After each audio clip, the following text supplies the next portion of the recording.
support Senator Lee's amendment here. I do think the arguments being put forth in support of this bill are helping the little guy, and the threshold that was put in place in this bill is 1,500 employees. Now, Senator Klobuchar just explained the reasoning for that is that a bigger newspaper, a bigger station, has the marketing leverage to be able to negotiate directly. Well, under that reasoning, if you have a conglomerate that doesn't have 1,500 employees, that has 3,000 or 5,000 or 10,000 or 25,000 or 50,000 employees, then by any measure, they have the leverage to be able to negotiate on their own behalf. And if this bill is about helping big companies with 50,000 employees, this becomes a bill about having big tech and big media sit down and get together. And it's no longer helping the little guy. We just put in lawyers' fees to help big tech. Now, if this amendment is rejected, we're saying any massive media conglomerate, this is a benefit to them too. I think that is directly contrary to the arguments being put forth for this bill. Mr. Chair, I would just like to put into the record the letter from the Texas Press Association. We have a similar one with the support from Utah. It includes, I would imagine, that these are a lot of small newspapers, whether who they're owned by. There are hundreds of them, including the Abernathy Advocate, the Abilene Reporter News, Albany News, Aledo the Community News, Alice Echo News Journal, Alpine Avalanche, Alvin Sun, Amarillo Globe News. These are just the A's. Archer City, Archer County, Athens Daily Review. I'm going to stop with the A. Austin American Statesman. The point of this is these are hundreds of small newspapers, pages of small newspapers in just one state that are supporting this bipartisan bill that Senator Kennedy and I have. They know this is their only hope, to have someone answer their phone so they can leverage their power and be able to negotiate the rates.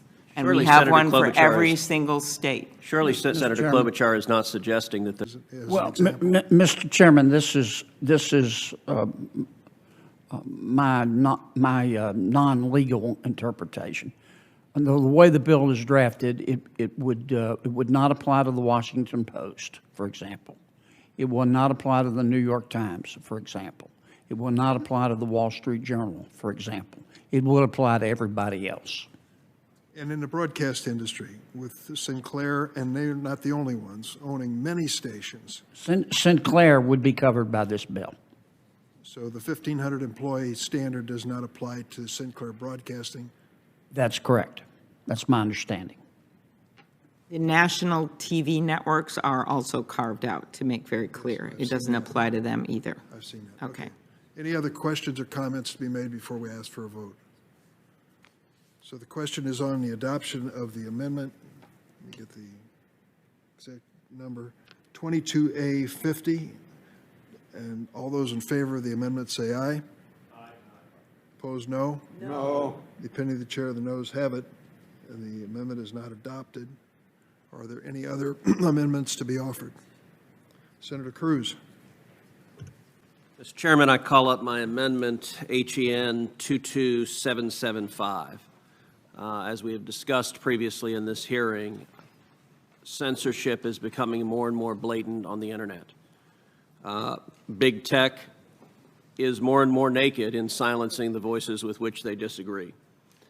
This bill, if it's enacted, would create an exemption from the antitrust laws to allow big tech to sit down with an enormous conglomerate of media operations and negotiate free from the antitrust laws. This amendment is very simple. It says if you're negotiating, you ought to be negotiating on the ostensible harm that this bill is directed at, which is the inability to get revenues from your content.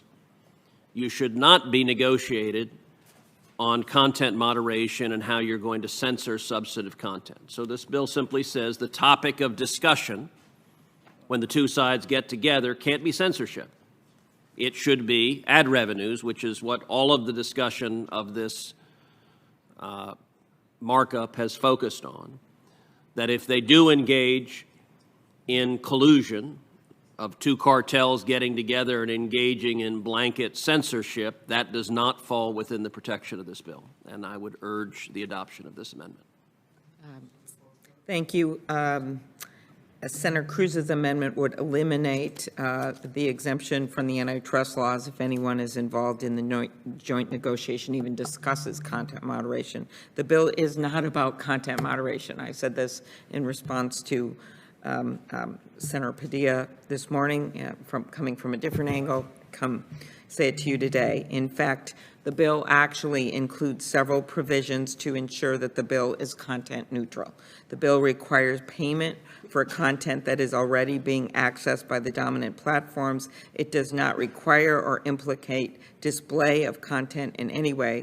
The bill does not require a platform to carry any content at all. But Senator Klobuchar, if I could inquire and clarify, you're right, the bill does not require that the cartel sitting down negotiating censor. But without this amendment, the cartel would give an immunity from antitrust liability for the cartel sitting down agreeing to censor. And so whether or not that is your principal objective, it would be a subsidy for censorship from the United States Congress. And as I noted, you in all likelihood have the votes to move this out of committee, but I do not believe this will move on the floor if the answer is that this committee is fine with giving a blanket exception from legal liability for explicit censorship and silencing of voices that the big tech oligarchs disagree with. Mr. Chairman, may I ask a question? Senator Kennedy? Ted, let me be sure I understand what your amendment does, because you have two that are very similar. What you're saying is that when you sit down and negotiate, you're just negotiating over price, over money. Right. If somebody from social media said, look, I can give you a better price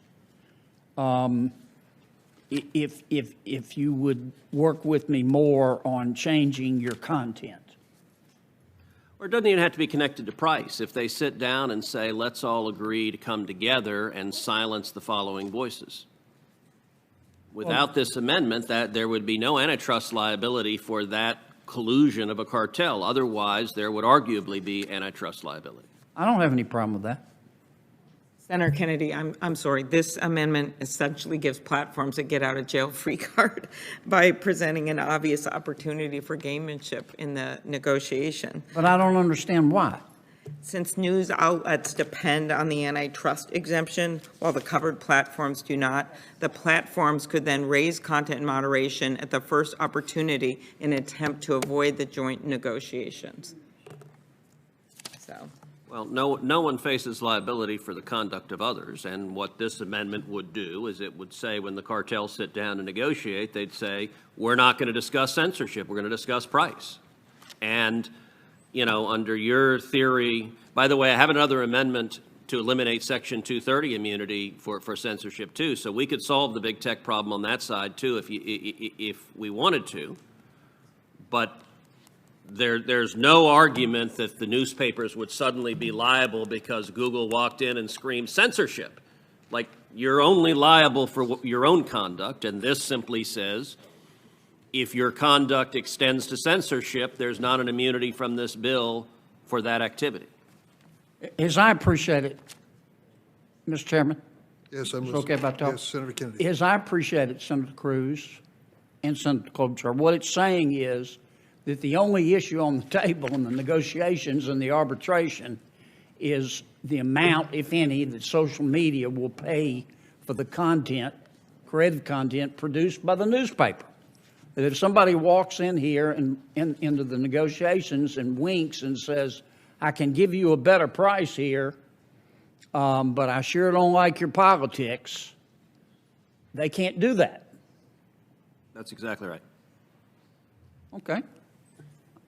Senator Kennedy, we've worked on this for months, and we won't be able to support the Cruz amendment here.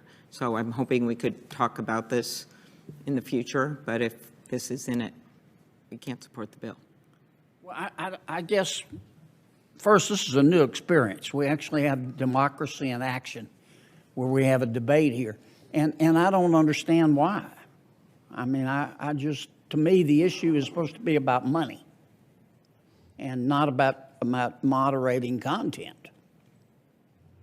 I mean, this just makes it explicit what I thought was implicit in the bill. If I'm missing something, tell me.